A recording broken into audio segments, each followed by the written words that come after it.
What if I told you your next high-stakes tech project would succeed? On time, on budget, delivering what was promised, and leaving your reputation stronger than before.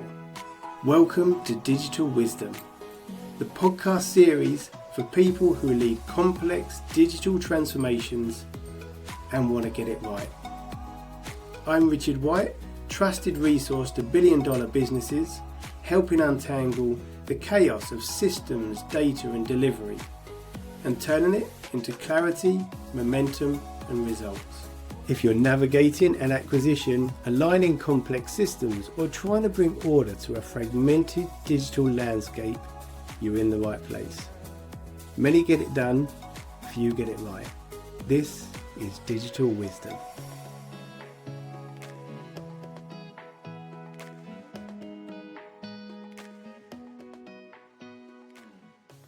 Right, Kevin, I really appreciate you joining today. We've worked together for many years now. Yes, definitely. And I must say, I've been hugely impressed by your journey and the many discussions that we've had over the years. Currently you're Senior Director at MRI Software. Yes. So Global Project Management Office and Customer Support. Yes. But I've also witnessed throughout our time of working together multiple different promotions that you've had over the last couple of years. And also looking back at all the various different roles that you've held, not just in different types of organizations, different roles, but across multiple different industries.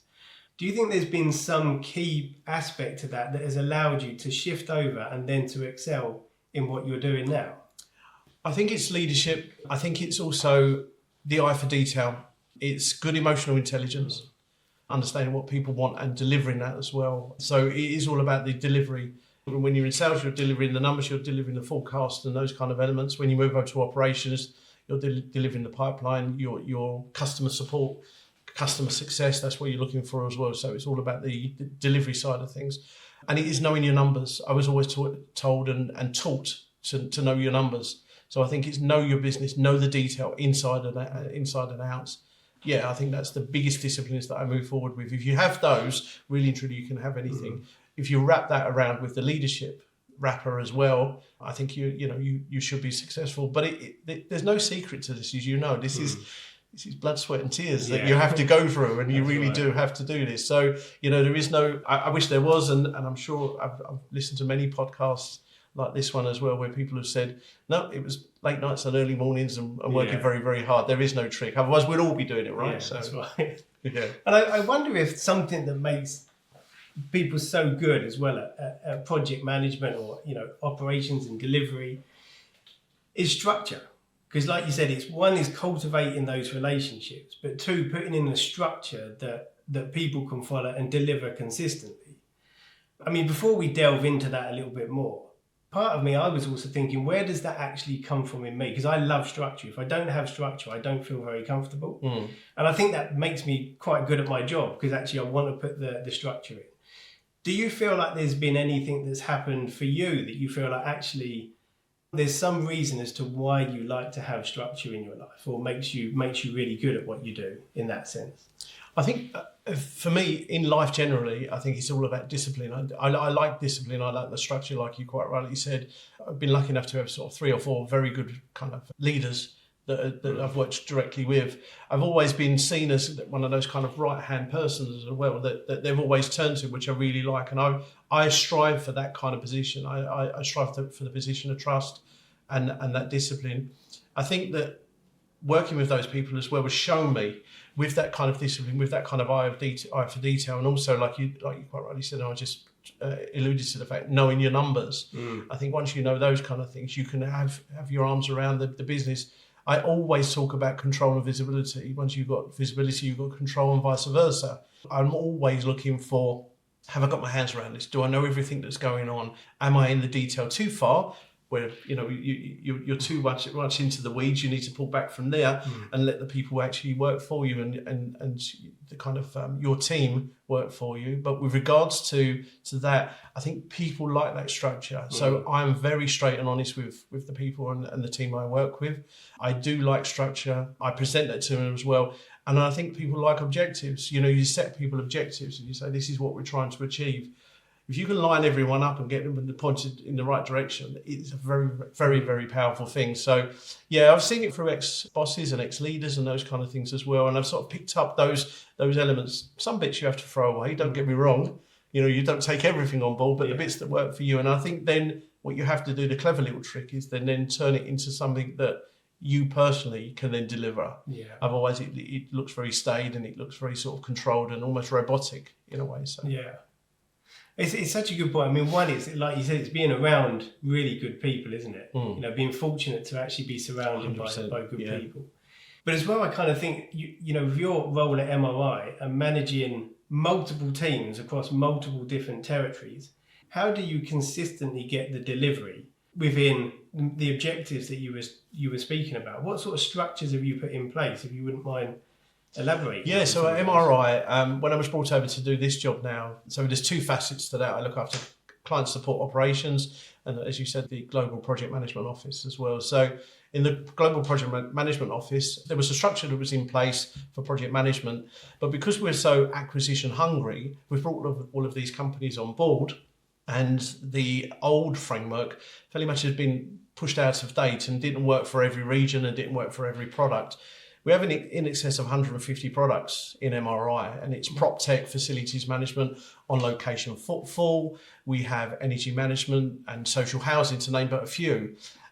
So you need a structure that would sort of sit right the way across all every region, because we're in North America, EMEA and APAC, and then for in excess of 150 products as well. So I was asked to come up with a new solution for the framework, but also they said, make it memorable, make it marketable, make it something that sales can use as well. So when they're actually selling to the customer, it's not one of those, and by the way, you'll just get a project manager. We wanted something that the value had actually started with the sales team as well. So we come up with, after a few iterations, we come up with a system called the 4D system. So there's 4 elements to that: define, design, develop, and deploy. Okay. They're the 4 elements that we would cycle through. And we decided to come up with this framework, so we pushed all of these through. And to sort of link to that as well, we come up with a framework that we can actually present back to the clients to say, this is the value you're actually receiving and what you'll receive. Going back to your point of detail and discipline, this is exactly what you'll receive. So when you employ one of our project managers, this is what you can expect. So we're setting an expectation, we're setting that value up front. We come up with a lot of bronze, silver and golds and all those kind of elements. People didn't like those. So we decided to go with implementation intentions. Okay. So this is what we intend to do in our implementations. And that's how we deliver that. So this now is run by the sales team. It's straight into project management and professional services, and also then links to client support.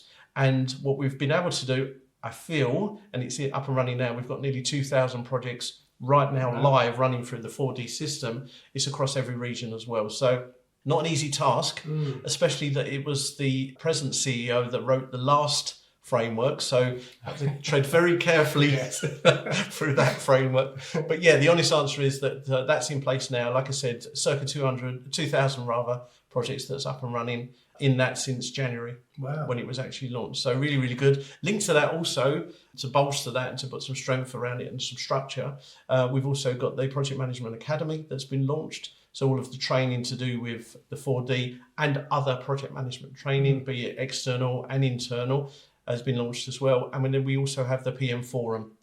So that's launched as well, which is a Teams channel, but also once a quarter we have a meeting where we talk to all of the project managers, internal, external and partners. We speak to all of those. We make presentations, good news stories, case studies, external presenters as well. We do that through the forum as well. So there's kind of a 3-pillar approach: the 4D framework, the academy and the forum itself.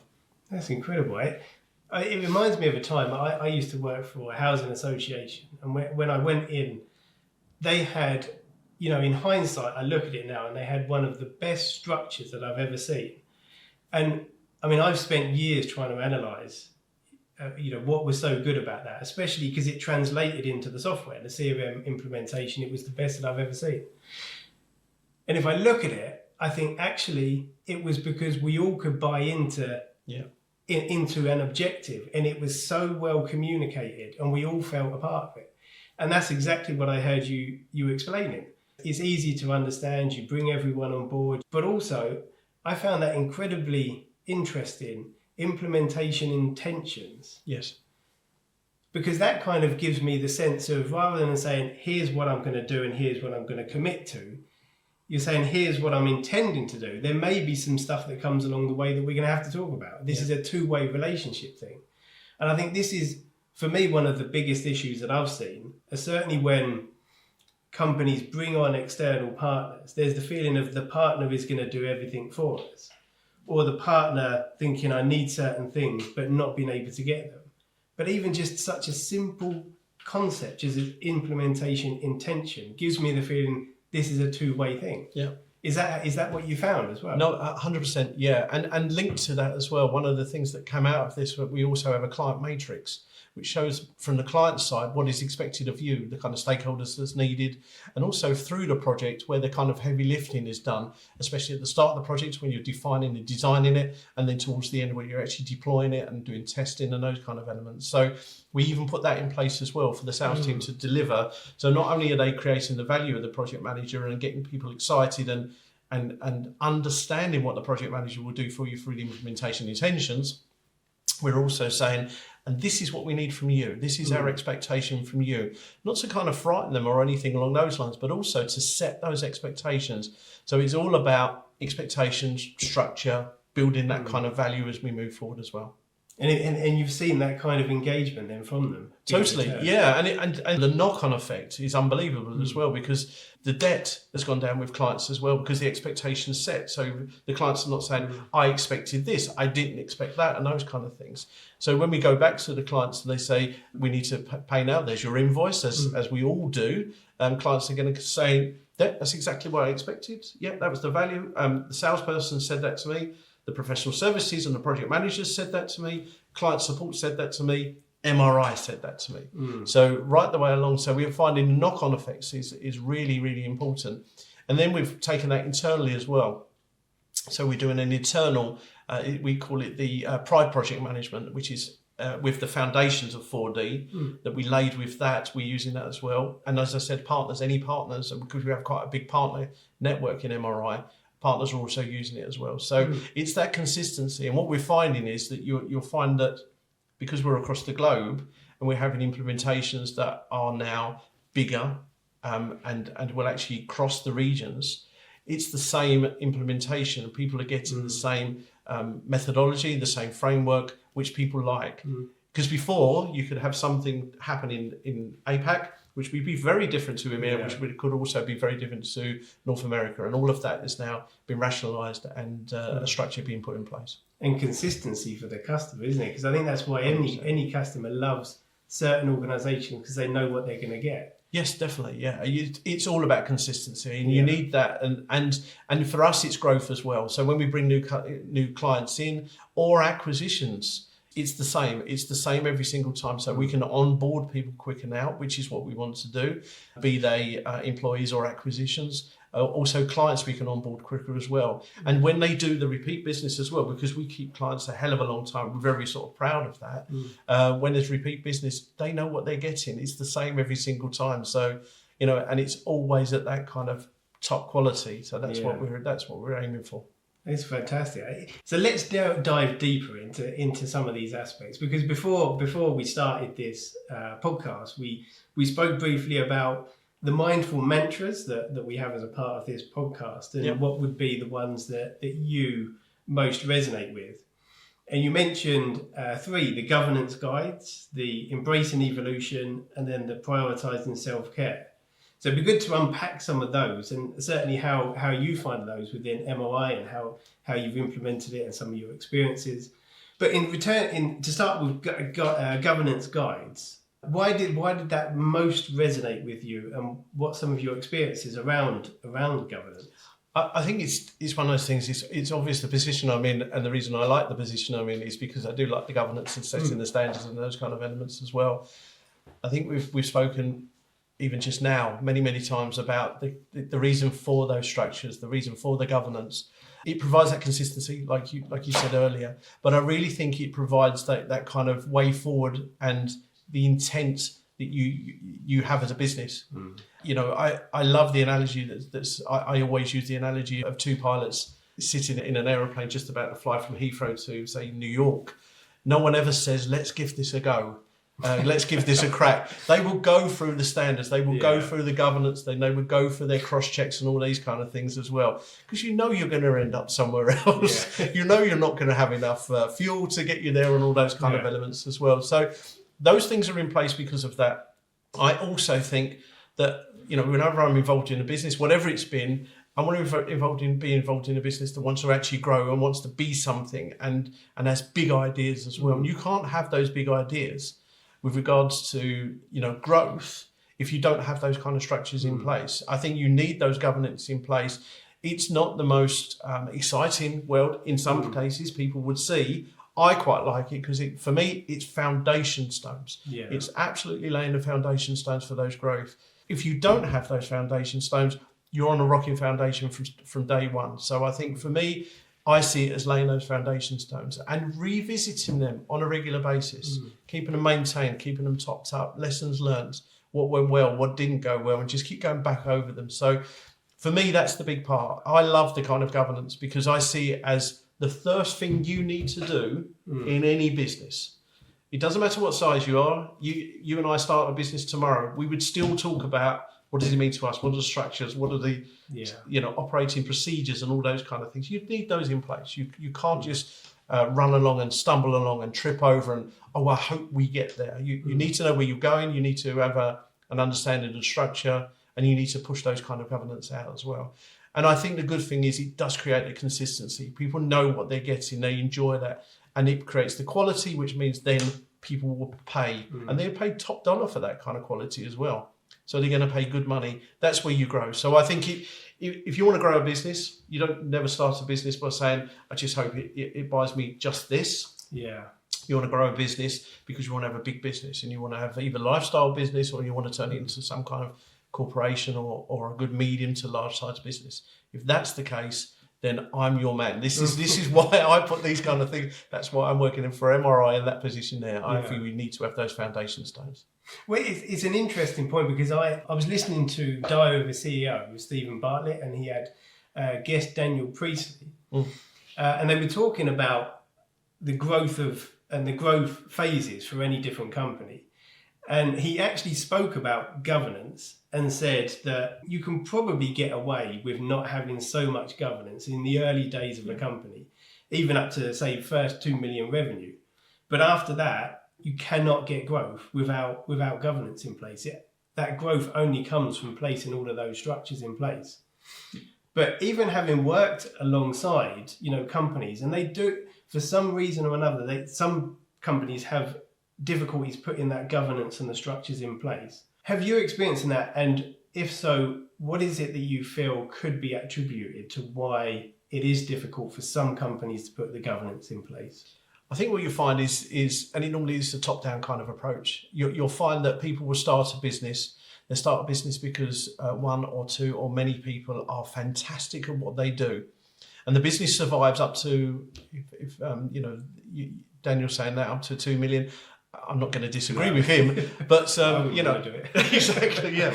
But if they're surviving up to that 2 million, they're surviving just because of heroics and the knowledge and the experience of those people. If you want to grow past those people as well, and it's not just Richard and Kevin that's in place now, you want to add more people to that business, you need governance, you need standards. They need to understand, people need to understand, and you need to lay down what it means to be Richard and Kevin, what it means to have that kind of knowledge and experience, and then you can grow the business. So I have been in businesses, yes. It's normally the top 2 or top 3 people that have all of the knowledge and experience.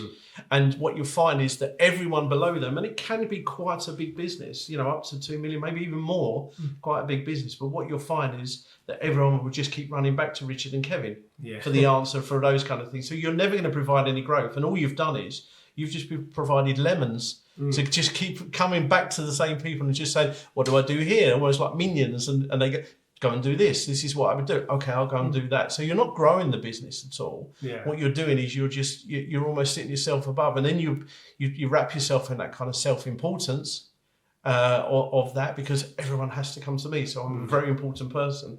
That's absolutely great. But again, you're not going to grow the business. So I think it's all about putting those governance in place. But yes, I have, and I'm sure we all have worked for those kind of companies as well. And for those that are listening that maybe thinking, exactly trying to picture what governance is and what are some of the best pieces that we could put in place, how would you simplify what governance is? And then do you have an example of something that's like a really good example of governance and something that's worked so well for you? Yeah, I think governance itself and the standards that you put in place is all around quality. It's the jobs, the tasks that people do on an everyday basis. And it's understanding the process and the procedures and working with the people. So the kind of human element to those tasks as well. So if you've got a task where you're doing anything, you're building a car, you're building something, you're working on software, you're all about quality. You want quality every single time and you want it repeatable. You want it the same way every time. You'll put those tasks, policies and procedures in place to actually build those as well. To answer your question about where have I seen it well, I will go back to the 4D framework that we've actually built as well. So we looked at the framework, we looked at what people did. We had focus groups right across the globe as well and said, what works well? What is best practice? And basically, we wrote that up and pushed it back out and said, this is what you said best practice is. So now do this every single time. So it is all about process, procedure, the people and the tools that you're working with as well. And it provides, go back to your original point, that consistency. So you're looking for quality. People will buy quality. That's what we need. We need that across everything that we do. So that's what, for me, that's why you have these kind of standard operating procedures, methodology, frameworks. That's why you have those in place. I think you seem to put everything there in a nutshell about what governance is, why it's important. And you can also see the opposite side of that. What happens if you don't have that in place and you don't have the structures and you don't have the people aligned? And I think to some degree, as coming back to what we said earlier about the structure, it's why I feel like when I go to help organisations with their implementations, often it will be the first thing that I start to look for. Do you have the various meetings set up to align people? Do you have the structure so people know how to all work in a seamless way? Yeah. It's often low-hanging fruit, as I like to see it. Yes, definitely. I mean, you've hit the nail on the head. You need to be very, very careful and tread a very fine line between process and procedure with people. You need good communication, but what you cannot do is tie the business up in governance as well. So there's a very, very fine line. I've also seen it go the other way as well, where you know, as an example, signatures is the prime example. That you need to sign it, then I need to sign it, that needs to go off to finance and someone else signs it, and these kind of things, which also is one load of red tape, bureaucracy, but also mistrust. And if you've got mistrust in the business as well, that doesn't work for me either. So yes, I think it's a very, very fine line that you have to tread with regards to governance. You need all of those policies and procedures set up, but you've got to make it easy. It should be the quickest, happiest route through everything. That's what I always strive for. So when people say to me, can you set up a procedure for this? Yes, I'll do best practice, always quality and the happiest route. So maturity matrix, Kevin, you mentioned maturity matrix. How does that play out within MRI and the structures you've set up? And also, how does that then play out in terms of the governance in which we've just been speaking about?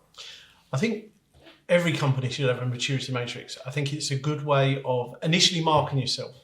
So you mark yourself on the maturity matrix. Most of the maturity matrix have 5 levels and they run across people, process, procedure, operations, and then tools. For each one of those, the first one, we spoke about it earlier, but the first one would be everyone's being heroic. You've just got these very clever people. They've been in the industry for God knows how long and they know what to do. And it's done every time, but it's not repeatable. It's not written down anywhere. That would be your level 1. Level 2 was bits and pieces are being written down. More people can do this. And then you grow to level 5. The likes of Google and Microsoft and MRI are approaching this as well. They're level 5. So everything's in place. Everyone knows where it all is. They can go to the drawer and pick that file out. They know where it is. That's the standard operating procedure. If I'm not here, you know how to do that and that kind of thing as well. And that's where you get to level 5. To go from, so the first thing you do is mark yourself. Where do I sit in there? It's very, very difficult thing to do because you have to be so very honest with yourself and say to yourself, this is where I'm at. This is where my company is. And it's at the heartstrings as well, because you're saying, I'm not as good as I thought I was. And so you mark yourself. Then what you do is you put in suggested objectives, enablers, tools, and then more importantly, measurements and KPIs as well. So the objectives are, if I do all of these elements for people, process, operations and tools, if I do those objectives, these are the enablers I need to do, I can move from level 1 to 2 to 2 to 3 and so on. And that's what we do with MRI, and I encourage companies to do that as well. Mark yourself, put yourself where you are, and understand where you sit, understand where you want to go to as well, and then understand the objectives you need to hit to move forward. Once you've got those kind of things in place, you've got those objectives, communicate those, get those out, publish those, have enablement sessions, get everyone on board. It's all around the people.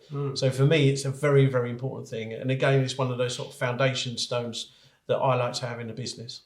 Yeah, it sounds really interesting as well, especially because one of the biggest questions that I get asked almost by every single client is, how do we match up against the others that you work with?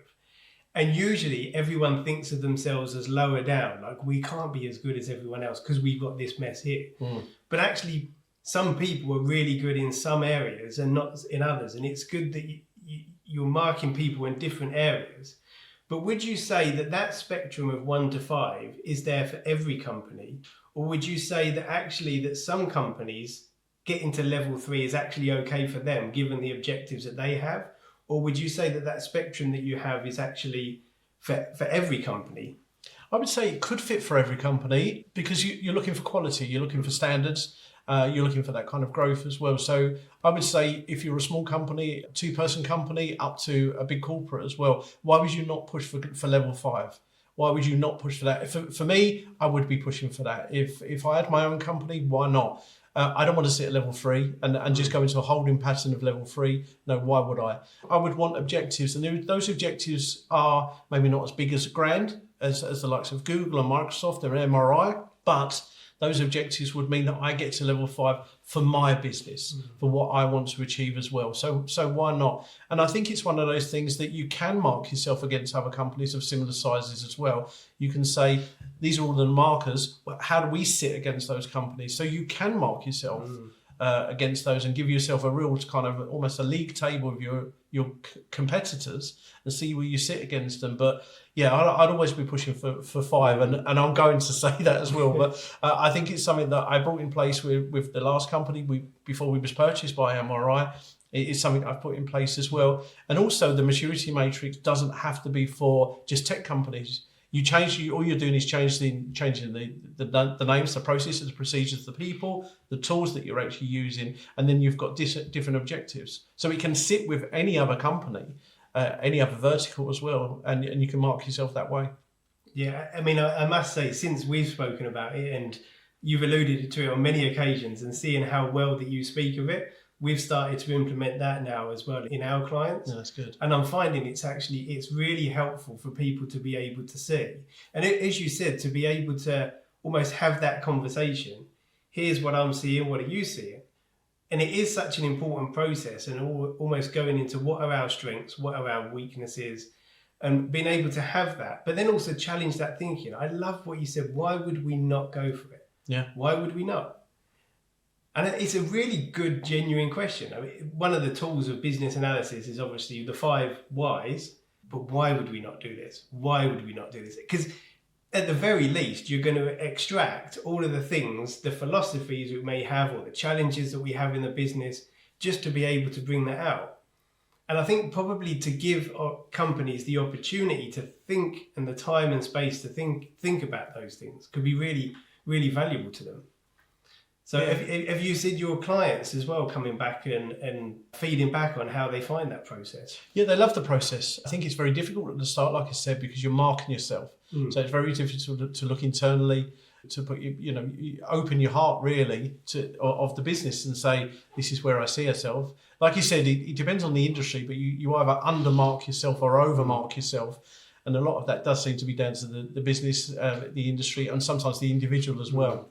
But to your point, no one wakes up, I don't feel, no one wakes up and says, I can't wait to be average today. I really don't. I don't understand that. I always tell anyone I've worked with and anyone that knows me, if I can't make a difference, I'm not getting out of bed today.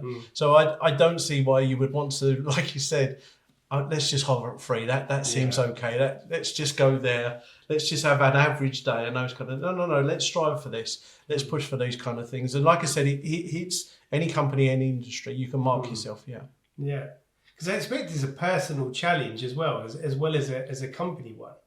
Because you have to delve deep into what it is how we're operating, but also where we want to go. Yeah, and it's interesting because the people that really want to do this and really concentrate and also are very truthful with this as well, are the people that want to grow. Yeah. If they say, no, we don't want to do this, I don't understand it, and those kind of things, I'm suggesting they probably don't want to grow because they don't want to look internally. Yeah. They know that there's problems. And you know what?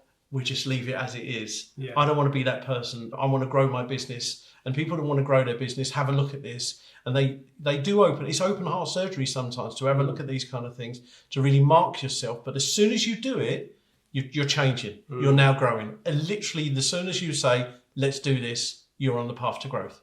Well, and you've given a great question for people to ask themselves now. If they do think about the challenge of growing and maybe I don't want to, but why not? Yes. Yeah. Ask yourself the 5 whys. Yeah, exactly that. Yeah. So moving on then from governance to evolution, embracing evolution. I mean, I found it's such an interesting perspective because there's so many different aspects to it. So if we were to think about the evolution of technology, it moves so fast. And with that, for me, from my experience, I see 2 different sides of that. We see either we need to jump on the bandwagon because it's happening and it's a new shiny object we need to go after. And almost it detracts them from things that we've been working on. So it takes us off down a different route. Or embracing evolution brings a huge amount of fear around it because we're having to change and perhaps an organisation may be resistant to change. But then also, oh no, I need to invest into this thing.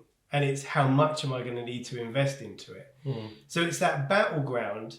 Where do you feel you stand on this, embracing evolution, and how do you feel about it? I think me personally, I'd like to always see myself as the kind of front runner to these kind of things. I'm an early adopter.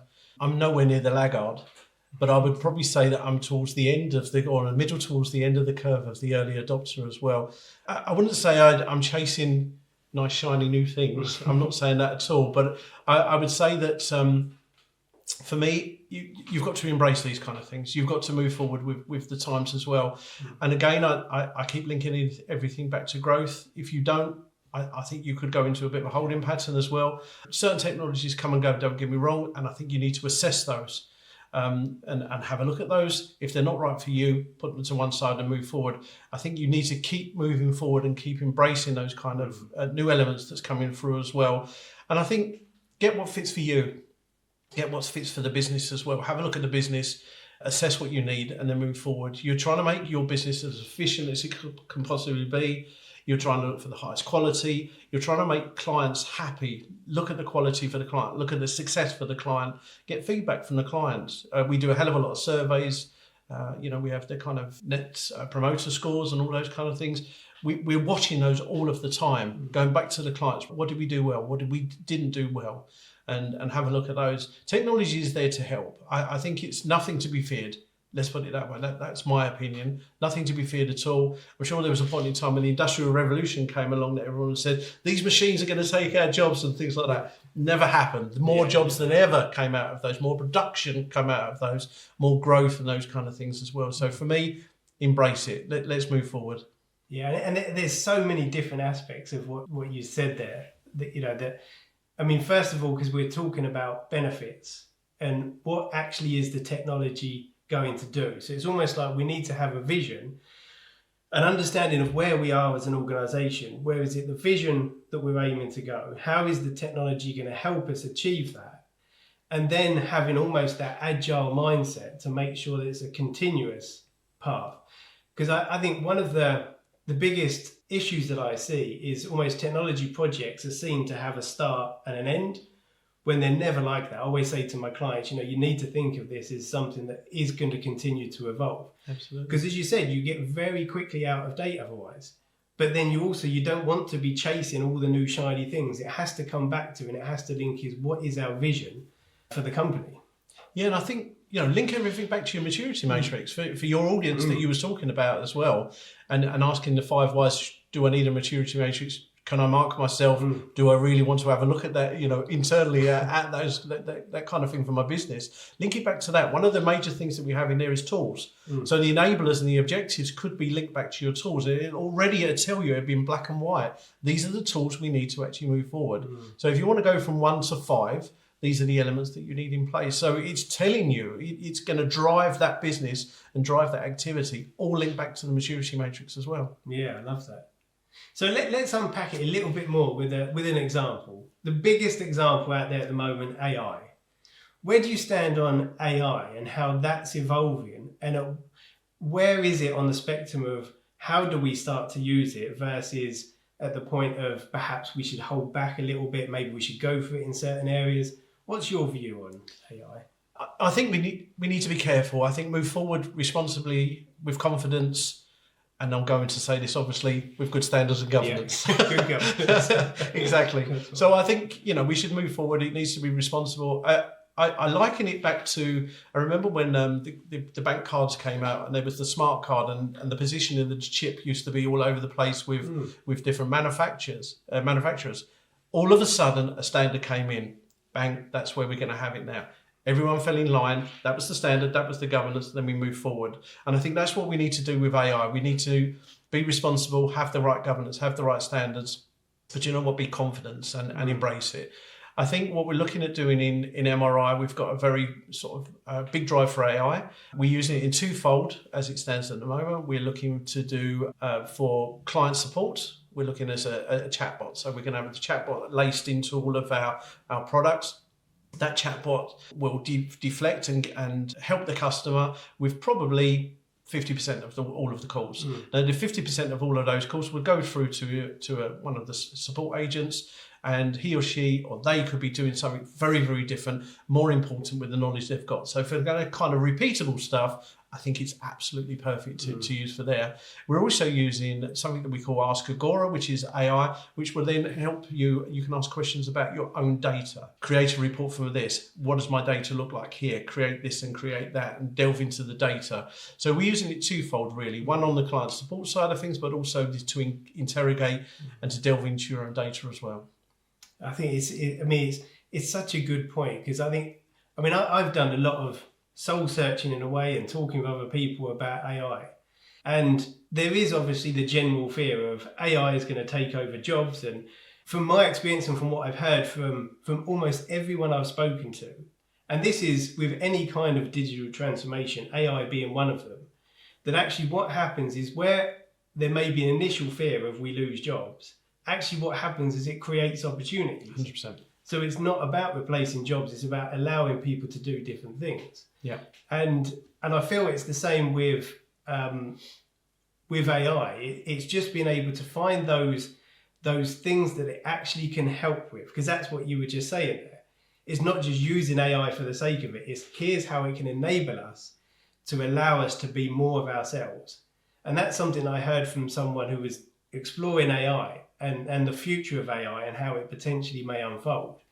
It's all about how can it allow us as humans be more human and allow the computers to do what computers do best. And those two examples were perfect examples that you're implementing in MRI. Yeah, exactly. Anything that's that kind of consistent, repeatable, and doesn't need kind of human intervention, why wouldn't we use it? And there's certain elements like client support is absolutely perfect for that. And it is an application. And they're the kind of things that, again, just linking it back, that will move you on the maturity matrix as well. That puts you at another level. And then you're getting, the people, the support agents as well, really looking into the cases, really going into the deep dives of the stuff that needs to be looked after by that. I don't want them phoning up and just doing password resets as a prime example, right. because that's great, but that's repeatable and it's consistent and we can provide the same quality every single time. So let's do that for the AI chatbot. That's absolutely perfect. When I need a human intervention, let's do that as well. So we've got the twofold happening at the same time. And for me, I'm embracing that change. The chatbot is a good example to talk about in terms of evolution and how AI has helped that. Because traditionally you look at chatbots and you just see frustration. I'm asking it a question and it's just ignoring what I've just said and giving me a set options. But of course, with the advancements of AI now, it's enabled that chatbot to become much more intelligent and responsive. Yeah, well, there's machine learning behind that as well, and it almost with every question, with every query, it gets cleverer and cleverer. We've also got you can do like I like that, I dislike that answer. Which will then link you to, it depends on the process and procedures you've got set up, it can then link you to a live chat with a support agent. And if that doesn't work and you're still unhappy, you can then actually go and speak to that support agent as well. So you can layer it as well. You can do things like, if we've got certain clients at certain tiered level as well, they don't go through the chatbot. We can do all of those sort of segregations of clients as well. But yeah, it's not one size fits all. Don't get me wrong. So I think it's a tiered approach. It's a clever approach. You need to know what you're trying to achieve and you need to put the elements in place to achieve those as well. It's all chatbot and that's all we're doing. It can't be that way. But if you have the kind of first through the door, let's see if the chatbot can clear that up. Here's a video. There's some knowledge documents. Does that work for you? No. Shall I speak to a live agent? Did that work? Yes, great. There's a tick in the box. No, that didn't work. Let's pass you through to the actual support agent then. That's absolutely fine. So I don't think it's a one size fits all. Have you ever had any situations where embracing evolution has not perhaps gone so well? Not that I can think of, but I think it's one of those kind of things that with the companies that I've worked for, because they've been tech companies, have always been kind of forward thinking and been at the sort of cutting edge of technology. I do know there's been certain systems with regards to some of the fire and security elements that I've worked in before and those kind of companies where they have tried to make the change, and because it's not their world and that they haven't got people like yourself in to work as kind of consultancy and they have that kind of technical knowledge, I've seen that kind of fail quite a few times. That would be on the kind of financial elements, maybe CRMs as well. But in my past, I remember a gold mine and things like that, the CRM systems in the past that was implemented by people just in-house. And if you've got the wrong people in-house or at least don't have that kind of forward thinking or the technical knowledge, that's where it goes wrong. So I suppose they're the elements that have gone wrong in the past. I think it's right people, right place, right knowledge, and it will always go okay for you. So, yeah. Yeah. No, I agree. And I think asking then a poignant question, which I feel like almost every organisation should be answering, especially when they're introducing the likes of AI and improving digital transformations, and almost a prelim into our next section on prioritising self-care. Organisational responsibility. So let's say we put in AI and it starts to free up a lot of time. Of course, we spoke about additional opportunities, but where's that line between organisational responsibility, if you're freeing up people time, but actually I'm just going to get them to do more stuff, as opposed to, do we get them to do more? Do we actually focus more on well-being? How do you see this AI evolving in terms of our employees and staff and enabling them or getting them to work harder? I don't think it's working harder. It's all about working smarter, I think. We can get people that, like I said, instead of doing that kind of consistent, repeatable stuff that a computer can do for us, the AI can do for us, they're the kind of elements that I think that we then push over to there.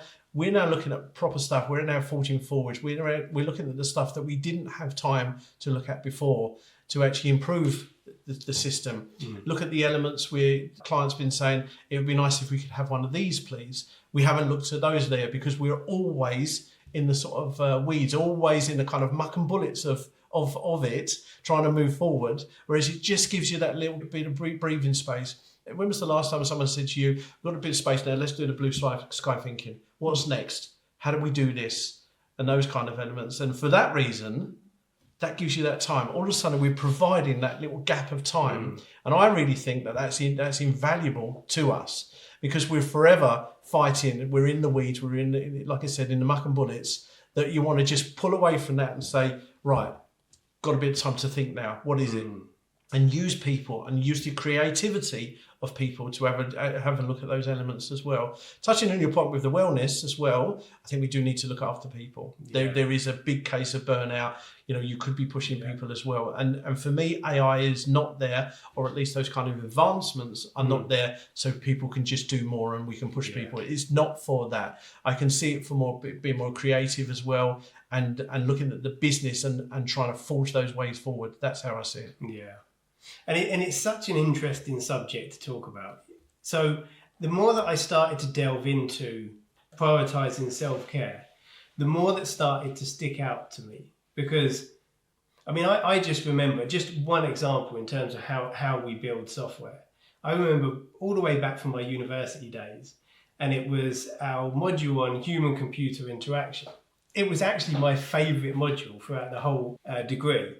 And I loved it because it really got me to challenge my thinking. And there was one aspect that said essentially that if a designer designs something in a certain way that causes someone frustration, who is to blame? Who is responsible? Is it the person that is starting to get frustrated, or is it the designer? And I sat with that question, and funny enough, the doors into the hall where we went to sit for the lesson, there was a handle on the outside, but you had to push the door to open it. And almost everybody, I sat there watching people and they was all pulling the door. Because the handle is there, you automatically think it's the pull. And I'm thinking, that's the designer's fault. That's the designer, because, you know, the handle shouldn't be there for a door that you have to push. Yeah. I mean, it's just one example in terms of building software. But the more I started to look into prioritizing self-care, I started to think about, okay, so let's look at the mental health, for example, and technology overall in the industry. There's a statistic that says $1 trillion is being spent worldwide on people taking days off for mental health issues. So I thought, okay, let's have a look at what percentage of that relates to technology or over technology use. And I couldn't find statistics. Now, it could be that I'm a poor researcher. But I couldn't find statistics. But what I did start to see is that since the pandemic, what has started to happen is there is starting to be much more studies around the use of technology in the workplace. They're calling it techno stress. And there's various different elements of techno stress. But I think there is the elements of there's got to be a personal boundaries around our use with technology. But then there's also organizational responsibility in terms of what are we doing with the software and how are we allowing our staff to interact with that technology. What's your view on all of this? I'd like more of it in there. I'd like more of the view into the wellness for our people, the people actually using it, and for technology as well.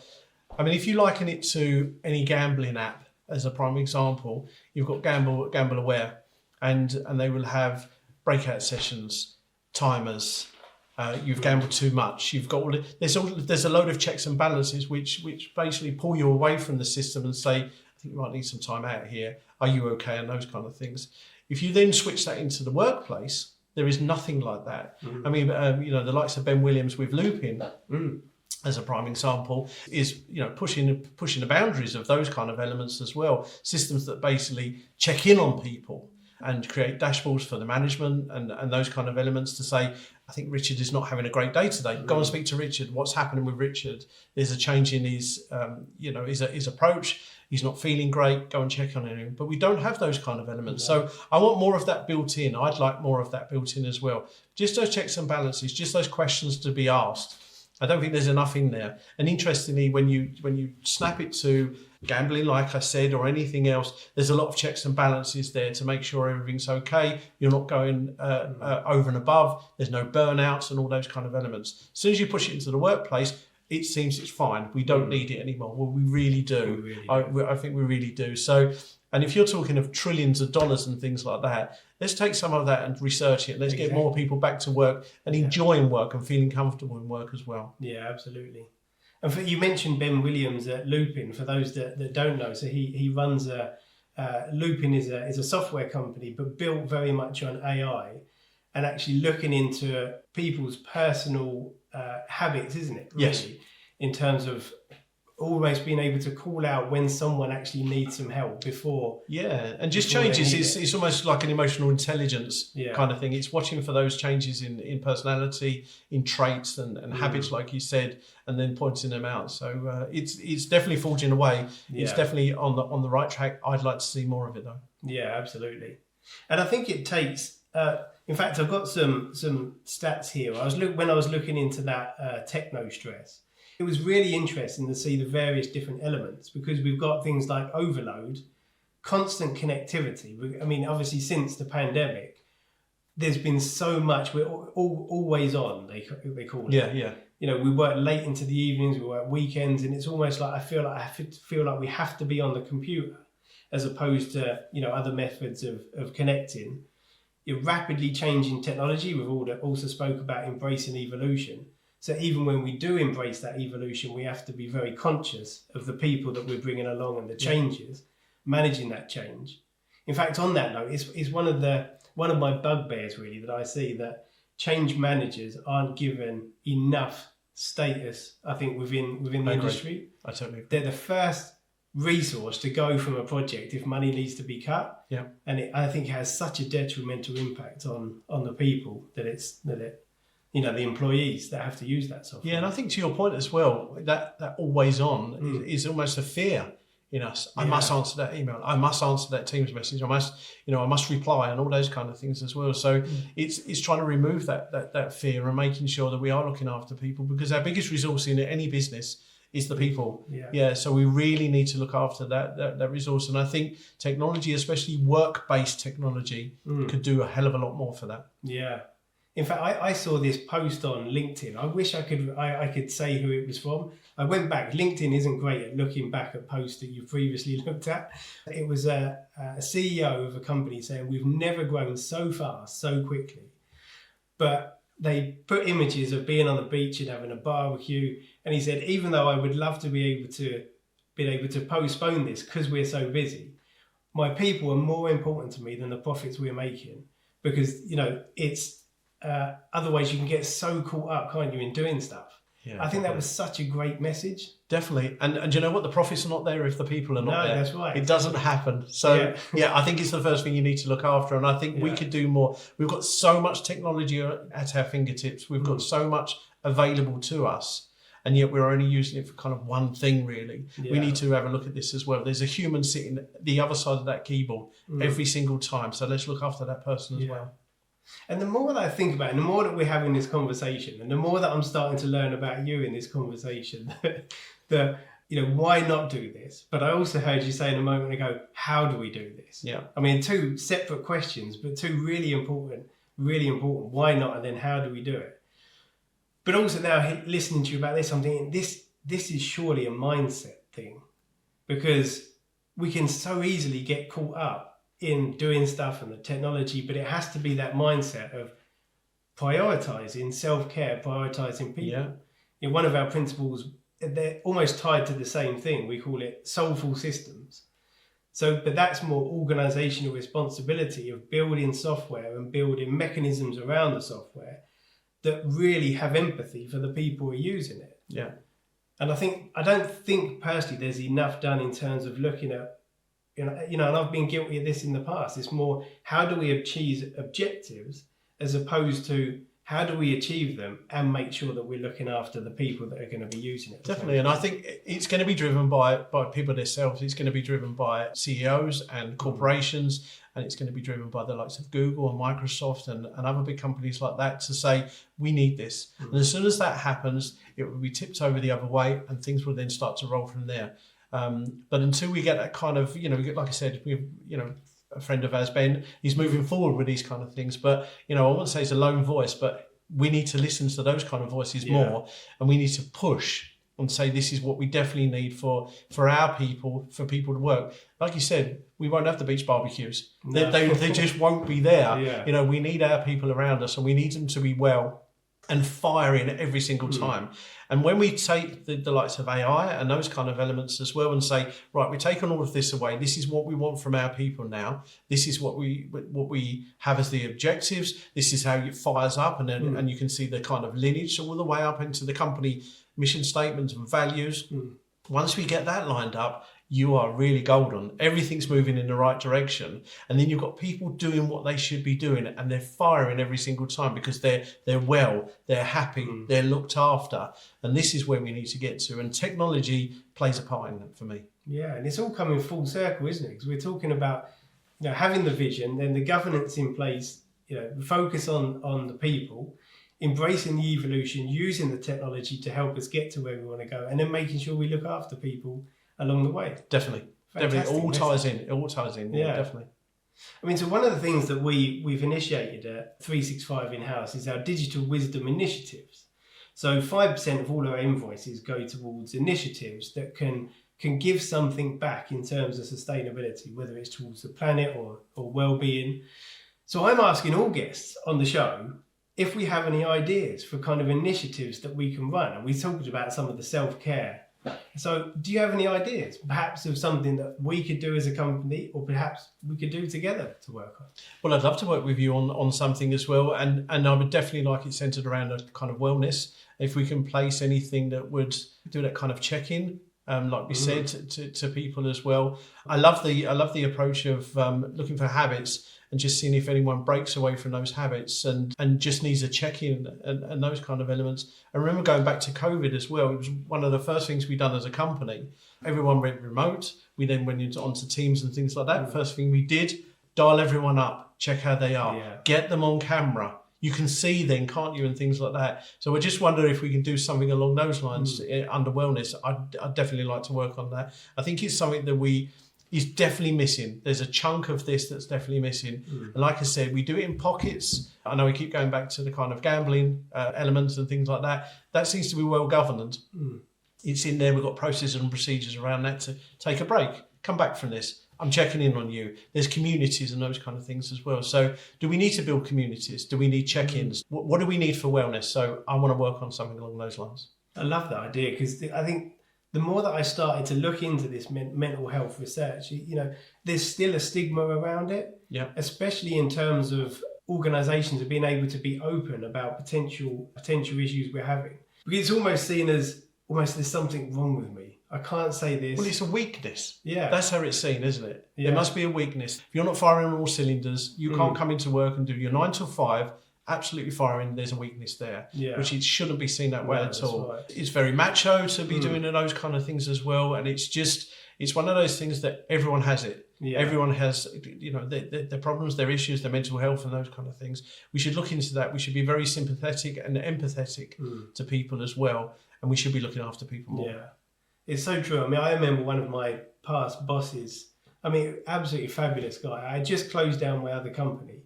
It was a hugely stressful thing to go through.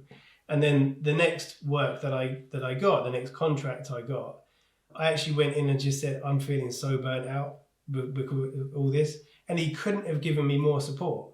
I felt really part of the organisation and that I wanted to give back. And I always have really fond memories of that organisation because of the way they treated me. But one, it was, I could see my own vulnerability and being able to share that in the first place. But then secondly, him being able to respond to that in return as well. Yeah. I mean, good on you that you could do, if you felt like you could do that. And that's not a weakness, that's definitely a strength. I think the other thing is as well, with mental health is one of those things that I always wish we could put a bandage around our head and say, this is how I'm feeling at the moment. If you had a broken leg, if you had a broken arm, people are very sympathetic. If you say I've got mental health problems, are you approached differently? Are you seen differently? It's never seen as a weakness if you can't lift anything up with a broken arm. No, that's right. But as soon as you say I've got mental health issues, then it shouldn't be seen as a weakness. But to your point, is it? I think it's a strength. I think it's a strength to come out and say this is how I'm feeling. I don't think there's anything along those lines that we should seen as a weakness. Having said that, as soon as it is, we should pick up on it. Then we should look after people as well. And if, like you're saying, there's technology that can help that, 100%. To be able to detect it in people beforehand and being able to then provide the right mechanisms. Yeah. to bring it out and to talk about it. I think that sounds like a fantastic. Yeah, check-ins, and I like the idea of communities as well. Yeah. Building those kind of communities and those kind of networks as well. Almost that, how do we do the sort of water cooler kind of effect? The coffee machine kind of effect. How do we do that online and through technology? I'd be very interested in that kind of approach. Love it. Well, let's talk more about that as it goes forward. And so coming to the end then, if you was to leave just one message, I mean, you've given so many nuggets throughout the course of this episode, but if you could leave one message, what would it be? I think for me, embrace technology. I would say let's move forward. I wouldn't say cautiously, by the way, but let's move forward responsibly, confidently, and I'm bound to say this, with the right governance and standards around it. So that would be my message, definitely. Absolutely. Well, thank you, Kevin. It's been an absolute delight having you here today. Thank you. And I really appreciate your time and all the digital wisdom that you've had to share with us. Fantastic. Thank you. If your last tech project run late, missed the mark, or left you cleaning up the mess, let's change that. Apply for a free consultation where we'll lift the weight, strip out the guesswork, and show you how to lead with confidence again. Head over to 365inhouse.com/unlock digital wisdom to apply. Many get it done, few get it right. This is digital wisdom.